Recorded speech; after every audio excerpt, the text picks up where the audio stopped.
to us. Okay, you have a word for me? I'm giving it to you now. I'm listening.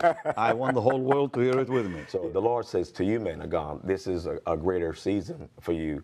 You are the Abraham. And whether you pray prayers about Abraham, whether you have in times past, whether you have decreed the blessings of Abraham, but you are Abraham, and sons and daughters need you to lay your hands on them.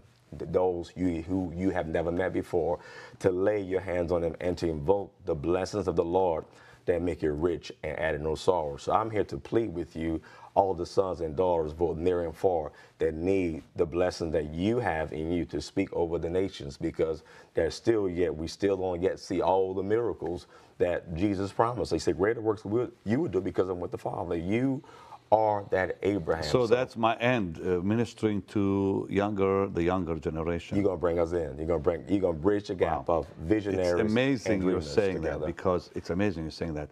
A friend of my wife's named Lois Gott years ago said to me, she said, I had a vision about you. So really, she said, yeah. She said, I saw you. You were much older.